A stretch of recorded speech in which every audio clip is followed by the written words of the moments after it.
Bem-vindos a mais um Think Like a Horse. Hoje nós vamos falar sobre a personalidade dos cavalos, como que a personalidade interfere na doma, no treinamento. Para isso nós temos que falar um pouquinho sobre antropomorfismo também e como identificar essas personalidades, tá ok? Galera, antes, inscreva-se no canal, aperte o sininho, principalmente compartilha. Toda vez que você compartilha, você está colaborando com o canal. Tá ok? Senta, que lá vem história.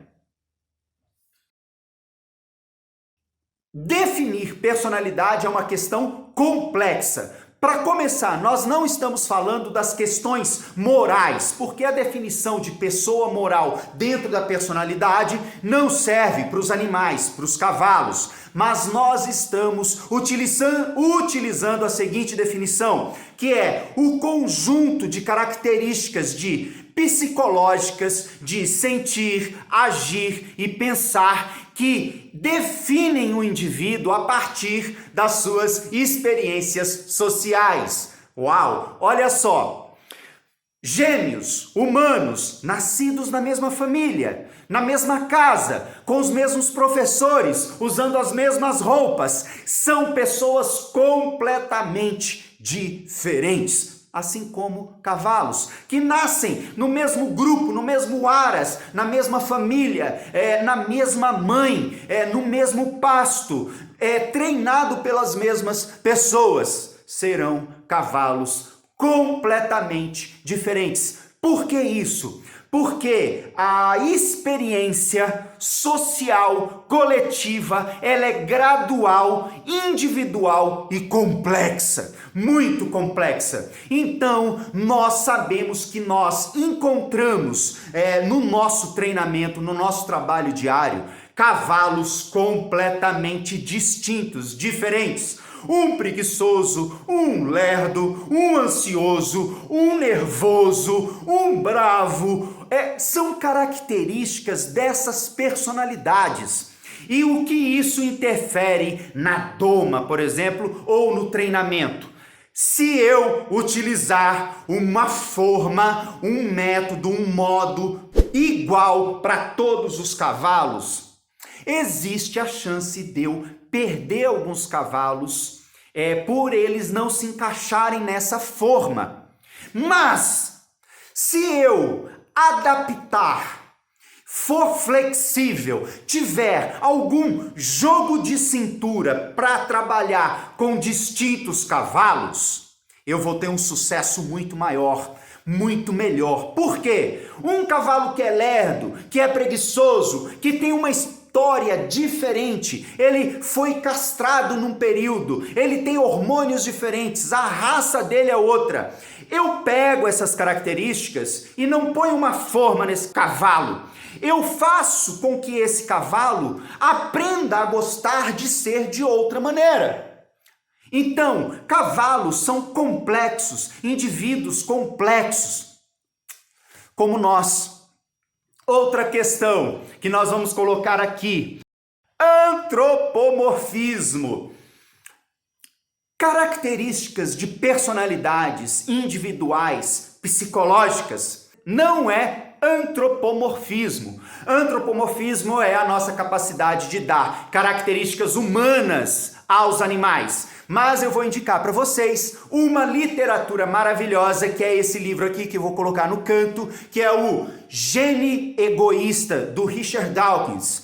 Nesse livro, ele faz uma abertura falando sobre antropomorfismo e ele dá uma solução maravilhosa e eu estou maravilhado com essa solução.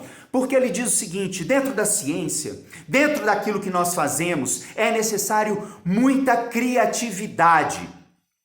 O antropomorfismo é uma forma muito parecida que faz intersecção com a projeção, ou seja, eu projeto no animal as minhas carências, as minhas características afetivas, aquilo que eu quero ver, como por exemplo, ai meu bebê. Quando você menos espera, você está colocando todas as características psicológicas suas de carências afetivas com bebês ou com a falta deles num cavalo, adoecendo esse cavalo por um tratamento humanizado, excessivamente humanizado. O que o Richard Dawkins, em Gênio Egoísta, propõe? O seguinte: se eu fosse esse cavalo, o que eu faria? Olha que maravilhoso! Ele diz que o cientista, eu não lembro o nome, que descobriu as características do elétron, pensou no momento de encontrar a solução. Se eu fosse um elétron, o que eu faria? E isso é completamente diferente de antropomorfismo. Conhecendo o trovão, que é um cavalo que eu estou trabalhando há tantos meses, com tal qualidade genética, com tal treinamento, com tais experiências de trauma, se eu fosse ele, o que eu faria? O que eu faria se eu fosse um cavalo, pensando como um cavalo, agindo como um cavalo, com as características de uma presa, de um animal de fuga, de uma psicologia equina?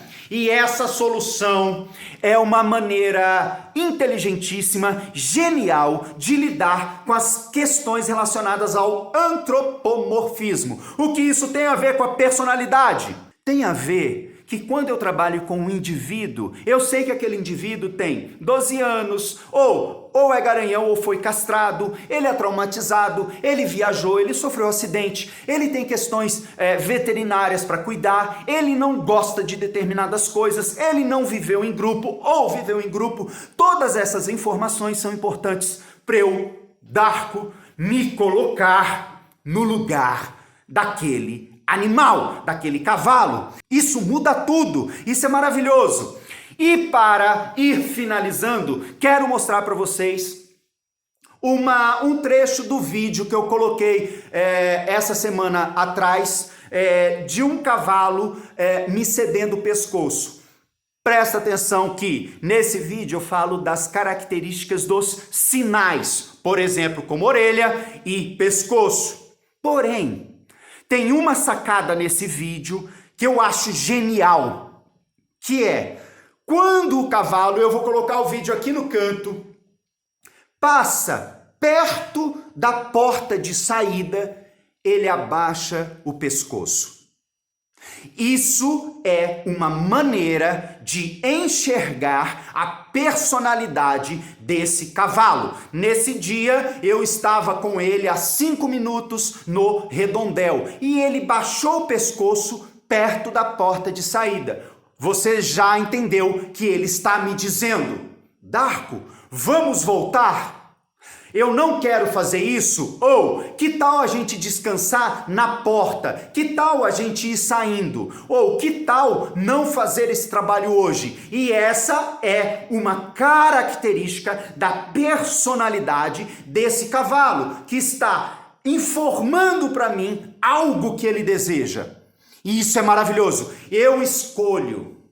Uma das coisas mais importantes: é hora de realizar o trabalho ou é hora de oferecer esse descanso ao cavalo ou seguir aquilo que ele está pedindo? São escolhas diferentes que eu vou fazer de acordo com a minha programação de trabalho, com a minha programação de treinamento com esse animal. Por quê? Frustrar o cavalo pode ser uma maneira de amadurecer a personalidade dele. E isso é uma forma de fazer com que essa personalidade desse cavalo seja mais forte. Ele será mais competente, mais forte mesmo, terá uma personalidade mais forte ao aprender que ele pode se frustrar. Nem todo pedido que ele fizer será atendido. Ou seja, pode ser também que eu encontre um mecanismo de fazer com que eu utilize o pedido dele sair quando ele fizer o exercício que eu me programei a fazer, tendo a porta como recompensa. Ou seja, como eu trabalho com a personalidade desse cavalo, como eu me comunico com ele, está tudo associado à personalidade, à nossa capacidade de não realizar o ato, o gesto quase infantil do antropomorfismo e da projeção e utilizar tudo isso a favor do cavalo, me colocando no lugar dele. Se eu fosse esse cavalo, o que eu faria? É completamente diferente, é muito mais profissional, sério, competente, a fim de gerar um estado de bem-estar, um estado de afetividade, de importância, ou seja, de respeitar o animal como um ser que sabe, gosta e quer se comunicar com você.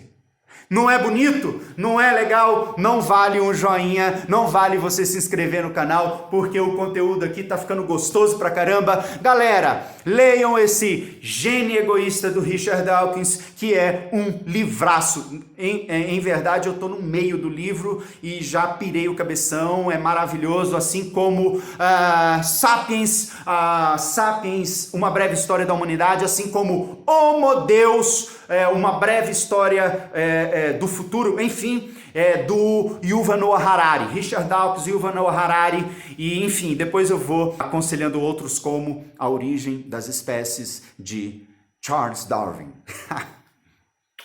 Beijos.